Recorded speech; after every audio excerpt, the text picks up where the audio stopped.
We discuss the important questions of MHI 06 जिसमें ये part 1 है। इसमें हम देखेंगे, इस पेपर का नाम है कि सामाजिक संरचना का विकास जो है वो युग दर युग आप कैसे करते हैं। ठीक है, तो इसमें हम देखेंगे कि समाज का विकास किस प्रकार से होता है, किस प्रकार से समय बदलते के अनुरूप में समाज में परिवर्तन आता है। तो द डेवलपमेंट ऑफ सोसाइटी के बारे में हम लोग इस पेपर में देखेंगे। तो MHI 06 जो है इसे हम 2 पार्ट में देखेंगे। तो आज हम लोग इंपॉर्टेंट क्वेश्चंस के पार्ट 1 लेकर आए हैं। बहुत जल्द हम इंपॉर्टेंट क्वेश्चंस के पार्ट 2 भी अपलोड करेंगे। तो आइए हम लोग देखते हैं कि भारत में विभिन्न युगों के दौरान सामाजिक संरचना का विकास किस प्रकार से हुआ है। इस पेपर से रिलेटेड जो इंपॉर्टेंट क्वेश्चंस है उसको हम लोग देखते हैं। तो जैसा कि आप जानते हैं कि पहला जो पार्ट होता है वो आपके 20 नंबर का होता है, जिसे 500 शब्दों में आपको लिखना होता है। चलिए, तो पहला प्रश्न हम देखते हैं, हड़प्पा संस्कृति से संबंधित है कि हड़प्पा नगरीय रूपों और उसकी विशेषताओं की चर्चा करिए। ये हड़प्पा के जो नगर हैं उनकी क्या विशेषता रही है, किस प्रकार से उनको बनाया जाता था, और उस समय में यानी ये 2250 1750 ईसा पूर्व की ये बात है। तो 2000 2500 ईसा पूर्व की पहले की ये जो संस्कृति है उसमें उस समय के नगर कैसे बने होते थे, उस समय के मकान कैसे बने होते थे, रास्ते किस प्रकार से बनी होती थी, जल निकासी के कौन कौन से साधन होते थे। तो इन सभी चीजों के बारे में आपको चर्चा करना है कि हड़प्पा सभ्यता जो हमारे देश की, पूरे विश्व की इतनी पुरानी संस्कृति और सभ्यता है, वो किस प्रकार से डेवलप हुई थी। महापाषाण समाज में धातु कर्म से निहितार्थ की समीक्षा करिए कि पाषाण काल में किस प्रकार से धातुओं का प्रयोग किया जाता था, तांबा लोहे वगैरह का किस प्रकार से प्रयोग हुआ है, इसके बारे में आप इसमें चर्चा करेंगे। अगला प्रश्न हम देखते हैं कि मध्य तथा प्रायद्वीपीय भारत में बौद्ध धर्म के प्रसार के कुछ पहलुओं की चर्चा करें। यानी मध्य काल में और प्रायद्वीपीय भारत में हम देखें आसपास जितने भी हमारे जो पड़ोसी देश हैं, पहले तो हमारा अखंड भारत था, तो अगर उससे हम रिलेट करें तो हमारा चाइना और पाकिस्तान, अफगानिस्तान, नेपाल, उसके बाद से आप श्रीलंका देख लीजिए, दक्षिण पूर्व एशिया के जितने भी देश है, कंबोडिया है, लाओस है, मलेशिया है, वियतनाम है, ये जितने भी है, कुछ छोटे मोटे आइलैंड वाले देश हैं, इन सभी देशों में किस प्रकार से बौद्ध धर्म का प्रचार प्रसार हुआ, ऐसी कौन कौन सी नीति अपनाई गई, कौन कौन से ऐसे लोग थे जिन्होंने बौद्ध धर्म को पूरे विश्व में फैलाने का काम किया, बौद्ध बुद्ध के बताए गए शिक्षों को दूर दूर तक पहुंचाया। इससे रिलेटेड आपको इसमें चर्चा करना है कि बौद्ध धर्म के प्रचार प्रसार में किन लोगों की अहम भूमिका रही है। अगला प्रश्न देखते हैं, भारत में वर्ण व्यवस्था। ठीक है, कि जब वर्ण व्यवस्था की शुरुआत हुई तो किस प्रकार से समाज को वर्णों में बांटा गया। और अगला है, वर्ण आश्रम नीति के अंतर को स्पष्ट करिए कि वर्ण व्यवस्था में जो लोग आते थे उनको किस प्रकार से वर्णाश्रम की नीति को फॉलो करते हुए अपने जीवन को यापन करना पड़ता था, इसको हम लोग देखते हैं। तो वर्ण व्यवस्था की अगर बात करें तो उस समय जो हमारा समाज था वो 4 प्रकार से वर्णों में बटा हुआ था, ब्राह्मण, क्षत्रिय, वैश्य और शूद्र। तो पूरा समाज जो है इन 4 वर्गों में डिवीजन होता था। ठीक है, जिसमें सबसे सर्वोपरि अगर हम देखें तो ब्राह्मणों को रखा गया है। उसके बाद जो बाहुबल होते थे, राजा महाराजा जो उस समय के राजपूत लोग होते थे, वो सब आते थे आपके क्षत्रिय में।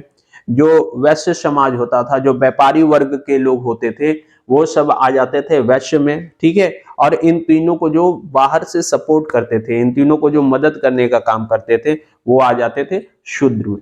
अब इन चारों वर्णों में रहने वाले लोग जो होते थे, उनकी जो जीवन शैली होती थी, उसे हम लोग किस प्रकार से डिवीजन करते हैं, उसको हम लोग वर्णाश्रम में देखते हैं। यानी जो एक मनुष्य की जीवन शैली अगर 100 वर्ष की हम मान ले तो उसे 25-25 के 4 भाग में बांट दिया जाता था। ठीक है, तो प्रथम का जो 25 वर्ष होता था उसे ब्रह्मचर्य आश्रम बोलते थे, जिसमें लोगों का पठन पाठन होता था, लोग शिक्षा दीक्षा लेते थे, गुरुकुल पद्धति से उस समय की पढ़ाई होती थी। ठीक है, 25 साल तक अध्ययन अध्यापन करने के बाद अगर उन विद्यार्थियों के अंदर आगे संन्यास लेने की चाहत होती थी तो वो लोग आश्रम पद्धति में ही अपना जीवन यापन करते थे, भजन कीर्तन। लेकिन अगर वो संन्यास आश्रम नहीं लेना चाहते हैं, वो वापस से अपने जिंदगी को आगे जीना चाहते हैं, अपने घर परिवार में शामिल होना चाहते हैं, तो वो लोग फिर 25 साल की आयु पूरी करने के बाद, पढ़ाई पूरी करने के बाद वे लोग आगे आ जाते थे गृहस्थ आश्रम में, जहां वो 25 से 50 साल तक रहते थे।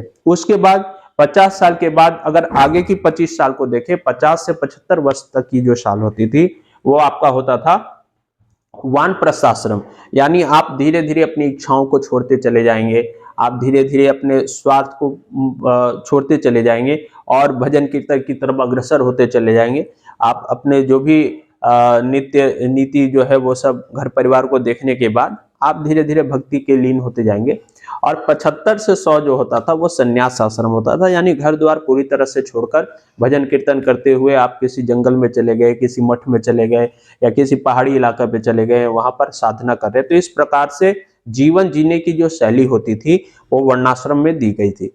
तो इन्हीं दो टॉपिक के बारे में आपको बताना है कि उस समय का जो समाज था वो वर्ण व्यवस्था और वर्णाश्रम व्यवस्था में किस प्रकार से बटा हुआ था, कैसे लोग इसमें अपने जीवन यापन को करते थे। आगे हम देखेंगे भारत में चैत्य और विहारों की भूमिका का वर्णन करिए। तो उस समय के जो बौद्ध मठ होते थे, बौद्धिस्ट लोग होते थे या जैन धर्म के लोग भी जो होते थे, उनके रहने की जो व्यवस्था होती थी वो चैत्य और विहारों में होता था, जहां वे लोग अपना साधना करते थे, धर्म से संबंधित वार्तालाप करते थे। तो इन सभी चीजों के बारे में हम देखते हैं। संगम युग के प्रारंभिक इतिहास काल के अध्ययन और स्रोतों का विवेचन करिए। संगम युग क्या था? वो वह युग था जब बहुत जो बुद्धिजीवी वर्ग के लोग होते थे, कवि श्रेष्ठ के लोग होते थे, लेखक होते थे, उन लोगों को राजा महाराजाओं द्वारा एक संगोष्ठी कराई जाती थी, सम्मेलन कराया जाता था, वहां उन लोगों को बैठाया जाता था। तो उस युग में, उस काल में जो अध्ययन हुआ है उसके बारे में आपको लिखना है। अगला प्रश्न जो है, वर्ण और जाति के संदर्भ में विवाह की बदलती प्रकृति की विवेचना करिए कि किस प्रकार से वर्णाश्रम में, वर्ण में, अलग अलग वर्ण में रहने वाले लोग किस प्रकार से विवाह करते थे। जैसा कि हम जानते हैं विवाह के 8 प्रकार होते हैं, ये सारा डिटेल्स आपको पीडीएफ में मिलेगा। तो उन 8 प्रकार के विवाह को किस प्रकार से किया जाता था, जैसे प्रजापत्य विवाह होता था, आर्ष विवाह होता था, राक्षस और आसुरी प्रकार के विवाह होते थे, तो इस गंधर्व विवाह होता था। तो ये जितने प्रकार के विवाह है, किस प्रकार के लोग कर सकते थे, इसमें कौन सी जाति कौन से विवाह को किस प्रकार से कर सकती है, ये सारा डिटेल्स जो है आपको प्रश्न संख्या 7 में लिखना है कि कौन से वर्ण के लोगों के लिए कौन सी प्रकार की विवाह बनाई गई थी, कौन से वर्ण के लोग किस वर्ण से किस प्रकार के विवाह कर सकते हैं। इसकी सारी डिटेल्स जो है आपको प्रश्न संख्या 7 में लिखनी है। अगला प्रश्न है, सामंतवाद और शहरी पतन की अवधारणा के बीच का क्या संबंध है, यानी सामंतवादी व्यवस्था ने किस प्रकार से शहरों में अपना पूरा प्रभुत्व स्थापित किया है उसके बारे में देखेंगे। इस शहर के जो कृषि सेक्टर है या जो व्यापार सेक्टर है उसमें सामंतवादी व्यवस्था का कितना ज्यादा प्रभाव रहा है। अगला प्रश्न है, भारत में द्वितीय नगरीकरण की भूमिका को स्पष्ट करिए कि भारत में नगरीकरण की प्रक्रिया किस प्रकार से चल रही थी। सेकेंड फेज के बारे में देखेंगे कि कैसे गांव से लोग शहरों की तरफ अग्रसर हो गए, उसके लिए कौन कौन सी कारण रहे हैं कि लोग गांव को छोड़कर शहर की तरफ जा रहे थे। इन सभी बातों के बारे में आप चर्चा प्रश्न संख्या 9 में करेंगे। अगला प्रश्न हम देखेंगे प्रश्न संख्या 10 है, जिसमें कुछ शॉर्ट्स हमने लिए हैं। लघु उत्तरीय प्रश्न है, मुद्रा शास्त्र है, शिलालेख है, शिला पे लिखने का। आप जैसे जाते अशोक के समय में स्तंभ लेख था, शिलालेख था, यानी उससे इतिहास में किन बातों का पता चलता है। हम जो भी इतिहास की जानकारी लेते हैं प्राचीन इतिहास के बारे में, तो ज्यादातर हमें शिलालेख, स्तंभ लेख, इन सभी चीजों से ही पता चलता है। चतुर्वर्ण व्यवस्था मैंने बता ही चुका है कि 4 प्रकार के वर्ण होते थे, किस प्रकार से उनका जीवन यापन होता था, वो व्यवस्था किस प्रकार से थी, समाज में किस वर्ण को ज्यादा इंपॉर्टेंस दिया जाता था, इन सभी चीजों के बारे में आप देखेंगे। विमुद्रीकरण है, संगम साहित्य, वैदिक ग्रंथ के बारे में देखेंगे कि वैदिक काल में किन किन ग्रंथों को पढ़ा जाता था, वो ग्रंथ के रचनाकार कौन थे, उस ग्रंथ से रिलेटेड राजा महाराजा का शासनकाल कैसे, सारा कोरिलेट करके आपको इसमें लिखना है। ठीक है, वीर शैववाद लिखेंगे, पारिस्थितिकी क्षेत्र लिखेंगे। ठीक है, और जैन धर्म के बारे में भी देंगे, जैन धर्म से रिलेटेड क्वेश्चन पिछले साल तो नहीं आया था, उम्मीद है इस साल आएगा। तो जैन धर्म देखिए, इस पेपर में जैन धर्म और बौद्ध धर्म, ये जो 2 टॉपिक है इसको आप विस्तार से पढ़ेंगे, क्योंकि ये दोनों टॉपिक से प्रश्न हर साल पूछे जाते हैं। तो जैन धर्म और बौद्ध धर्म को आप डिटेल्स में पढ़ेंगे कि उनकी शुरुआत कब हुई, गौतम बुद्ध कौन थे, उनके जीवन से रिलेटेड महत्वपूर्ण घटनाएं जो हैं, या जैन धर्म के जो तीर्थंकर हुए हैं 24 तीर्थंकर, उनके जीवनी के बारे में पढ़ेंगे। प्रथम तीर्थंकर, द्वितीय तीर्थंकर, 22वें, 23वें और 24वें तीर्थंकर काफी ज्यादा इंपॉर्टेंस है, पार्श्वनाथ, महावीर। तो इन सभी के बारे में थोड़ा आप डिटेल्स में पढ़ लेंगे और उसके बारे में आप चर्चा करेंगे। और अंतिम जो है वो है ग्रामीण व्यवस्था, की गांव की व्यवस्था किस प्रकार थी, लोग गांव में किस प्रकार से रहते थे, उनके कृषि करने का क्या तौर तरीका था, गांव के लोगों के लिए राजा महाराजाओं ने किस प्रकार की शासन व्यवस्था की शुरुआत की थी। तो इन सभी बारे में आप इसमें चर्चा करेंगे। तो ये MHI 06 का पार्ट 1 है। बहुत जल्द हम लोग MHI 06 के पार्ट 2 के साथ भी आएंगे। तो यहाँ आप 10 प्रश्न देख रहे हैं, 10 प्रश्न अगले भाग में भी देखेंगे। हमने MHI 08 के पार्ट को अपलोड कर दिया है, और भी जो 2-3 पेपर हमारे बच गए हैं हम बहुत जल्द उसे अपलोड करेंगे। इसी प्रकार आप हमें इस चैनल से जुड़े रहिए, इस चीज से संबंधित जानकारी लेते रहिए। बहुत जल्द हमें पॉलिटिकल साइंस के जो पेपर रह गए हैं फर्स्ट ईयर और सेकेंड ईयर के, वो भी हम आने वाले वीक में जल्द से जल्द इस चैनल के माध्यम से आप तक उपलब्ध कराएंगे। तो हमारे जो भी स्टूडेंट्स पॉलिटिकल साइंस के हैं और हिस्ट्री के हैं वो निश्चिंत रहें। एग्जाम शुरू होने से पहले हम सारे पेपर्स को जरूर आप तक उपलब्ध करा देंगे। चलिए अगले भाग में हम लोग मिलेंगे MHI 106 के सेकेंड पार्ट में। Good bye.